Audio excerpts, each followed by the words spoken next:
새벽 시간마다 신명기의 말씀을 함께 살펴보고 있습니다. 신명기 3장은 그때 우리가 벳부올 맞은편 골짜기에 거주하였느니라 라고 하면서 끝이 나게 됩니다. 그리고 4장 1절에서는 이스라엘아 이제 내가 너에게 가르치는 규례와 법도를 듣고 준행하라 라고 이야기하죠. 이제 모세가 뭔가 새로운 규례와 법도 이제부터 내가 너희들에게 어떤 것들을 가르치는데 그 규례와 법도를 듣고 준행하라라고 이야기합니다. 이 앞에 1장부터 이 3장까지는 이 벳부올, 베트부올이라는 것은 부올의 집인데 모압인들의 신 그 바알부올의 산당에 있었던 그 모압 평지를 이야기를 합니다.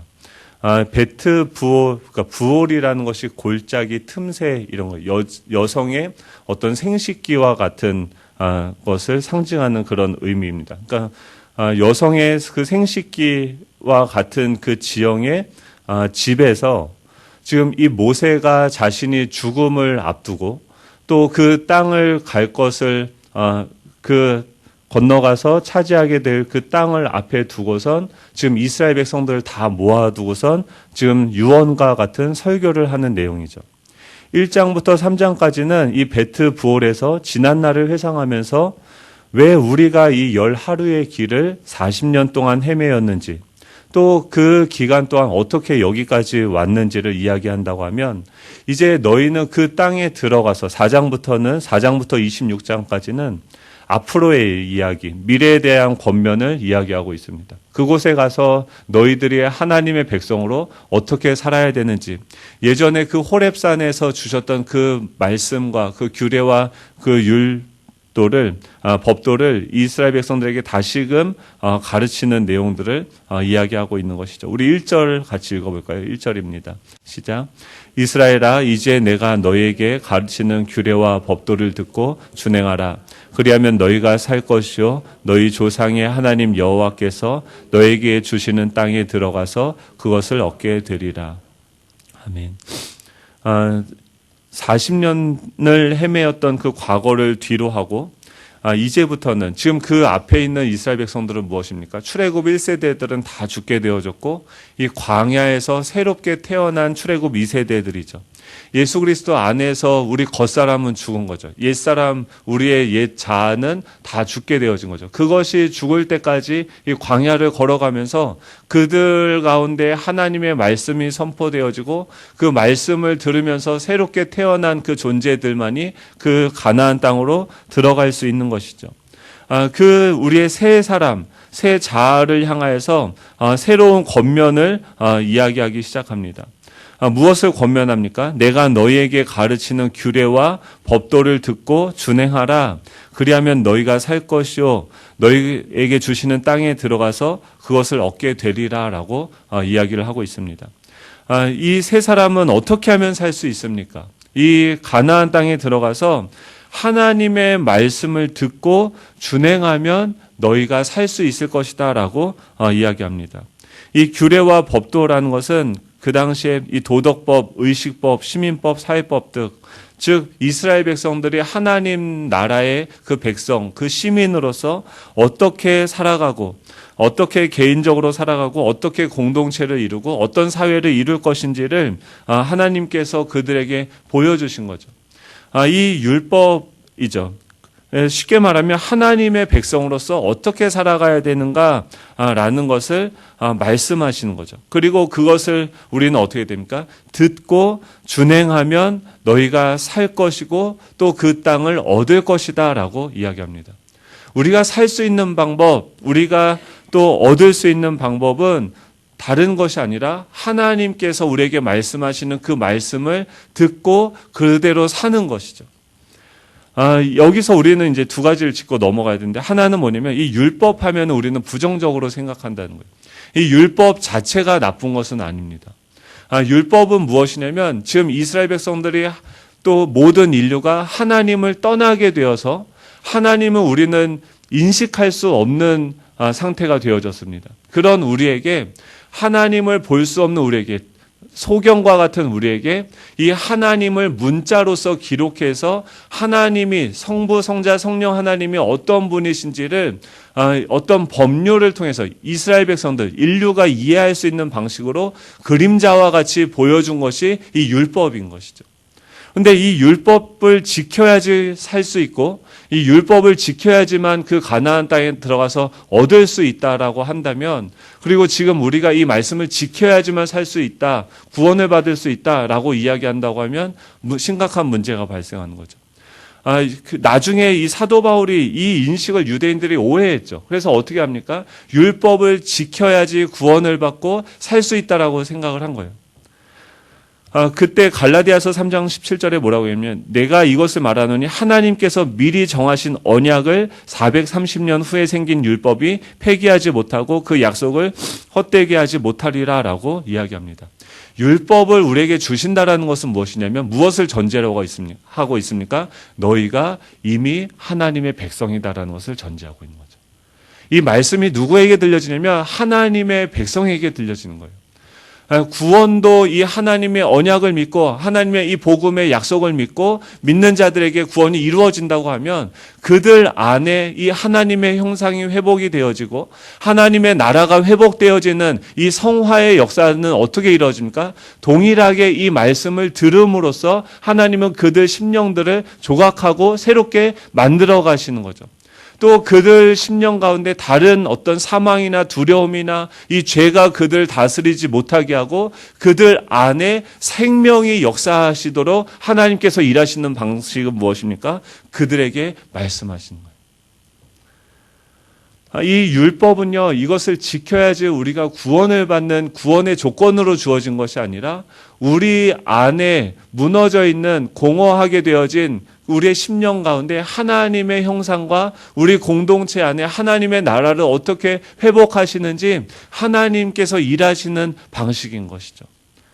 그래서 이 율법을 주시죠. 십계명에서요, 십계명 돌판만 주신 게 아니에요. 이스라엘 백성들이 이 말씀대로 준행하면서 살아가면서 그들은 자연적으로 무엇을 깨닫게 되어집니까? 내가 얼마나 죄인인지를 깨닫게 됩니다. 내 안에 있는 욕망이 얼마나, 내 안에 하나님 외에 수많은 것들이 나를 얼마나 지배하고 다스리고 영향력을 끼치고 있는지를 그들은 깨닫게 되어지죠. 그러면은 그때 시내산에서 주님이 또 무엇을 주십니까? 십계명 돌판을 주시고 성막의 식양을 주셔서 그것으로 성막을 세우게 합니다. 이 율법을 가지고 살아가다 보면 그들 안에 있는 이 죄의 문제가 드러나게 되어지고 그들은 나는 필연적으로 예수님에게 나아갈 수밖에 없는 존재구나, 예수님을 믿어야지만 살 수 있는 존재구나 라는 것을 깨닫게 되어지고 그들은 제사로 나아가게 되고 거기서 예배를 드리게 되어지는 거죠. 그래서 어떻게 됩니까? 이 하나님과 떨어져 있고 멀어졌던 우리가 이 말씀을 준행하면서 점점 하나님과 더 가까워지고 우리 삶의 모든 영역에서 예수님 없이는 살아갈 수 없는 존재라는 것을 깨닫게 되어지고 그 하나님께 붙게 되어지는 거죠. 이 말씀은요, 우리로 하여금 우리 안에 있는 하나님이 계속해서 우리의 삶의 모든 영역을 다스리도록 하는 그 일들을 하고 계시는 거죠. 주님은요, 율법뿐만이 아니라 이 복음도 함께 우리에게 그 광야에서 주셨어요. 우리가 살 수 있는 방법은 무엇입니까? 이 율법을 듣고 이 복음이 날마다 우리의 심령 가운데 선포되어져야지 우리가 살 수 있더라. 세상은 뭐라고 이야기합니까? 능력이 있어야지 살 수 있어. 돈이 많아야 돼. 인맥이 좋아야 돼. 어떤 다른 조건들, 어떤 환경들을 우리에게 이야기하는데 성경은 그렇게 이야기하고 있지 않죠. 지금 우리와 함께하고 계신 만물을 창조하시는 그 하나님에게 너희가 듣고 그대로 지켜 행할 때 너희가 살게 되어지고 너에게 예비하신 그 땅을 얻게 되어질 것이다 라고 이야기하고 있는 것이죠. 두 번째 우리가 짚고 넘어가야 될 것은 들으라라고 얘기하는 거예요. 쉐마요. 그 유명한 들으라라는 것이 히브리어로 쉐마 이스라엘이라고 이야기합니다. 우리가 듣기는 듣죠. 근데 무엇을 듣느냐는 거예요. 지금 오늘 신명기 4장뿐만이 아니라 신명기 전체를 세 단어로 요약하면은, 한마디로 요약하면은 쉐마예요. 들으라라는 거예요. 세 단어로 하면 듣고 지켜라, 그러면 살 것이다 라는 거예요. 무엇을 들어야 됩니까? 2절이죠. 우리 한번 2절 같이 읽어볼까요? 시작.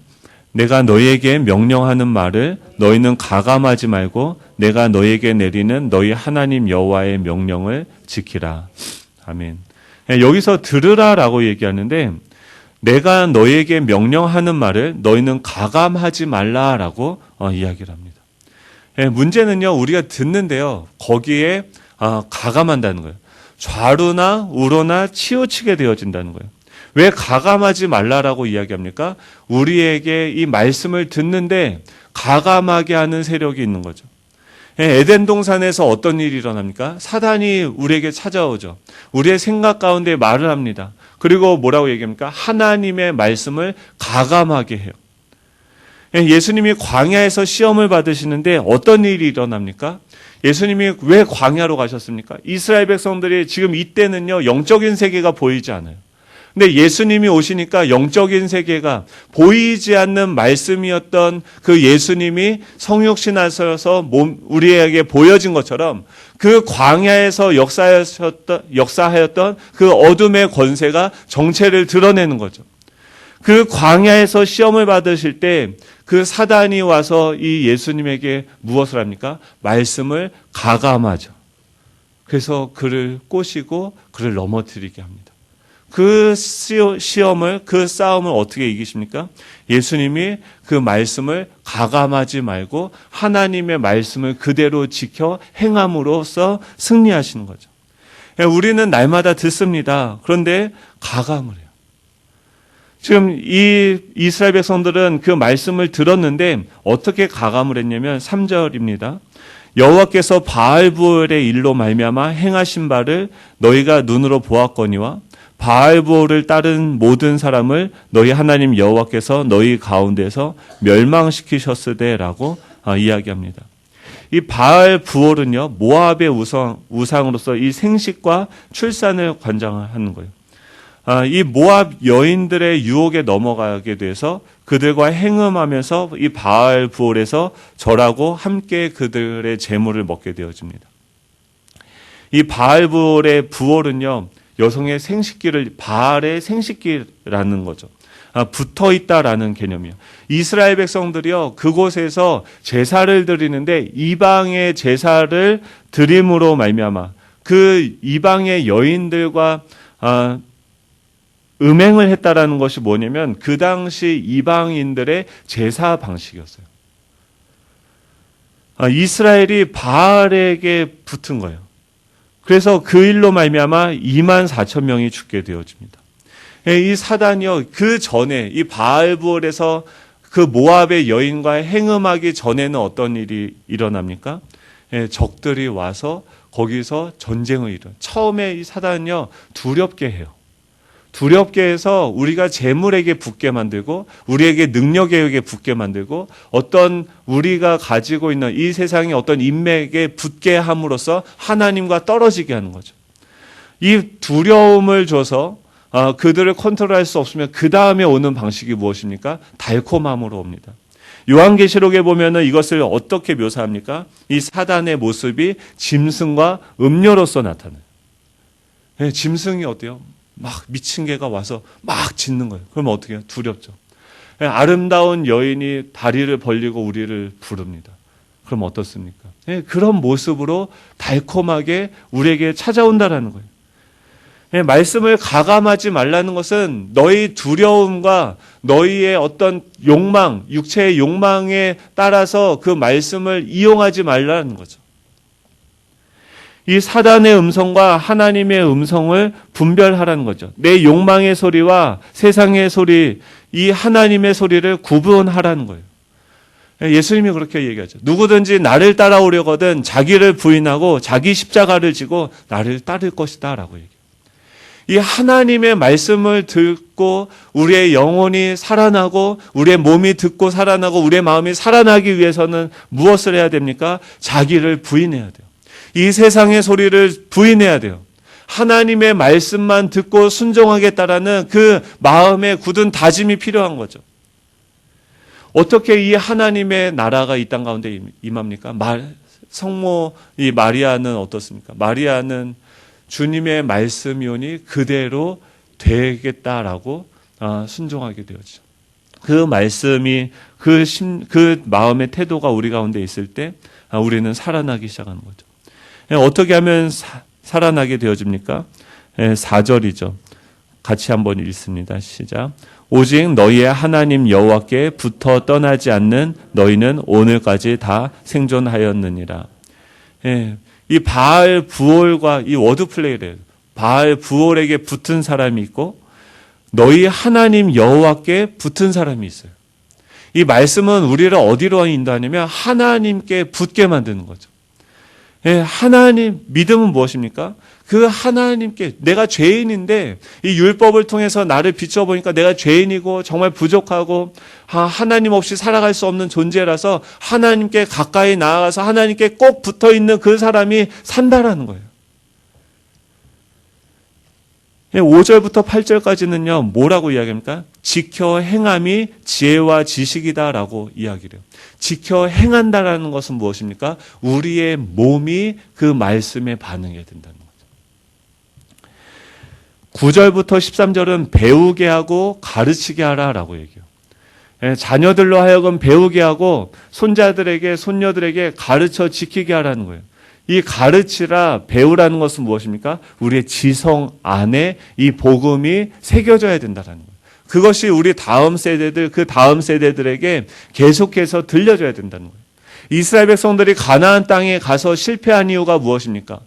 이 하나님이 주신 축복을 누리느라 다음 세대에게 이 하나님의 말씀을 가르치는 데 실패했죠. 이 말씀이요, 들려줘야 돼요. 이 들려주는 데서 끝나는 것이 아니라 그냥 귀로 들어와서 귀로 나가는 것이 아니라 이 말씀에 우리의 몸이 반응해야 되는 거죠. 이 몸의 복음이 돼야 돼요. 왜 병이 들고 왜 마음이 공허해지고 왜 쓰러지게 됩니까? 몸이 복음에 반응하지 않는 거예요. 말씀에 반응하지 않는 거예요. 우리의 마음은 지금 무엇에 반응하는 거예요? 어떤 사람들은 생각은 말씀에 반응해요. 큐티하고 뭐하고 이렇게 살아야지 막 이렇게 생각하고 나서 몸은 어떻게 합니까? 아직도 그 광야에서 죽었던 그 옛자의 겉사람의 모습대로 계속 몸은 예전의 삶의 방식대로 가는 거죠. 그것을 벗어버려야 되는 거죠. 이 몸을 어떻게 해야 돼요? 지켜 행하라. 5절이죠. 내가 나의 하나님 여호와께서 명령하신 대로 규례와 법도를 너에게 가르쳤나니 이는 너희가 들어가서 기업으로 차지할 땅에서 그대로 행하게 하려 함인즉.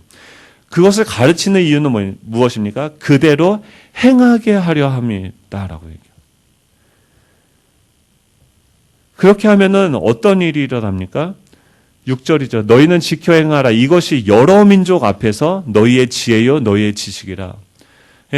지켜 행하면 그것이 우리의 지혜가 되고 지식이 되는데 우리의 지식이 아니라 이 어두운 모든 여러 나라의 지혜가 되고 지식이 되어진다는 거예요. 그러면서 그들이 뭐라고 얘기하냐면 이 모든 규례를 듣고 이르기를 이 큰 나라 사람은 과연 지혜와 지식이 있는 백성이로다 하리라라고 얘기해요. 정말 작은 그 코딱지만한 가나안 땅에 사는 사람을 보고 그 말씀을 그대로 지켜 행하는 그 사람들을 보고 이 큰 나라 사람들의 지혜와 지식은 대단하다라고 이야기한다는 거예요.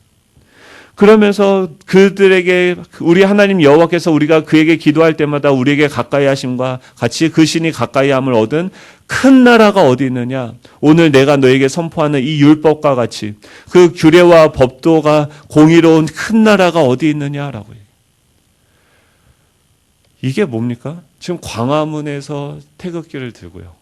서초에서 촛불을 들고 그 사람들이 뭐라고 얘기해요? 이 큰 나라가 어디 있느냐라고 그 영혼들이 찾고 있는 거예요. 왜 세상이 이 모양이냐? 왜 나라가 이 모양이냐? 그들의 영혼이 울부짖고 있는 거예요. 그들이 찾고 있는 건 뭡니까? 하나님의 나라. 하나님이 우리를 다스리기를 원하는 거예요. 눈에 보이는 나라가 그 하나님의 나라를 대체할 수 없습니다. 근데 그들이 왜 거기서 그 거리에서 이 눈에 보이는 그들이 왕으로 그들이 신으로 섬겼던 그 정치를 쫓아갔는데 배신을 당한 거죠. 근데 그 속에서 이 하나님의 말씀을 듣고 그것을 지켜 행해야 되는 그 교회는 무엇을 하고 있습니까? 여전히 그 세상을 부러워하면서 그 세상을 쫓아가고 있는 거예요. 세상보다 오히려 더 탐욕스럽고 더 더러워졌죠. 그들이 찾고 있는 건 무엇입니까? 이 하나님의 말씀을 그대로 지켜 행하는 그런 사람들과 그런 공동체를 기다리고 있는 거죠. 9절에서 10절에서 뭐라고 이야기합니까? 배우게 하고 가르치라는 거예요. 제일 무서운 게 무엇입니까? 역사죠. 역사의 속성이 무엇입니까? 사람이 무엇으로 심든지 그대로 거두리라는 거예요. 말씀을 심어야 돼요. 우리 다음 세대들에게 무엇을 심어야 됩니까? 이 말씀을 심어야 돼요. 좋은 대학교 간다고 세상이 변화됩니까? 좋은 어떤 능력이 있다고 해서 그들이 변화되고 이 사회가 변화됐습니까? 그렇지 않다라고 지금 세상이 여러 가지 사례들을 통해서 우리에게 이야기하죠. 서울대에서 제일 똑똑했던 수석했던 사람들이 다 나가서 지금 다스리고 있는데 이 모양인 거죠. 어떻게 하면 살 수 있습니까? 어떻게 하면은 이 큰 지혜와 지식이 이 큰 나라가 과연 여기에 있다라는 것을 세상 사람들이 볼 수 있습니까? 다음 세대들에게 가르쳐야 되는 거예요. 어떻게 하면은 이 일들이 지금 이번 주 지난주에 저희 비전 수련회에서 내년도 목회 방향이 뭐가 나왔습니까? 교제가 나왔어요. 우리 안에 공동체 안에 교제가 회복되어야 한다는. 그게 뭔 말입니까? 외롭다는 거예요. 뭐가 채워지지 않는다는 거예요. 근데 맞아요. 교제해야죠. 근데 이 교제가 어떻게 일어납니까? 세상 사람들과 똑같은 방식으로 같이 먹고 많이 모이고 같이 여행 가고 맛집 가고 살만 찌겠죠.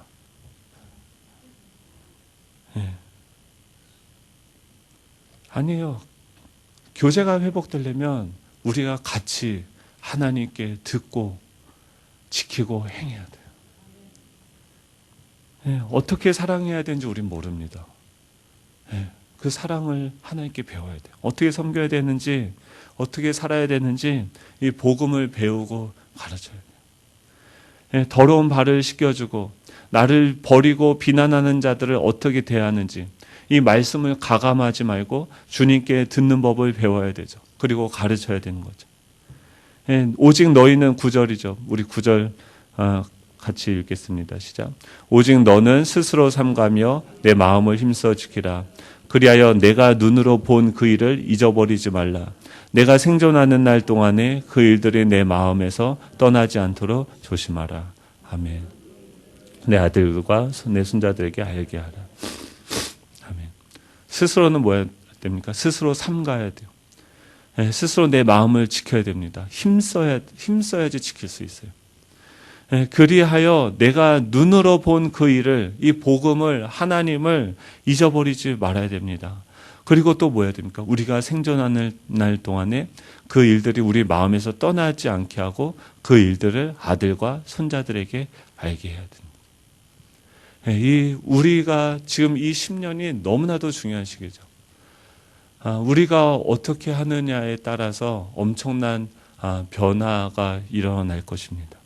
하나님은 우리를 이 복음이 들려지는 그 자리, 이 마른 뼈가 살아나는 그 자리로 부르셨어요. 그리고 오늘도 말씀하십니다. 우리가 그것을 듣고 지켜 행하여 이 큰 나라가 과연 여기에 있다라는 그 지혜와 그 지식을 이 세상 가운데 보여주는 그런 우리 교회가 되면 좋겠습니다. 기도하겠습니다. 하나님 아버지 감사드립니다.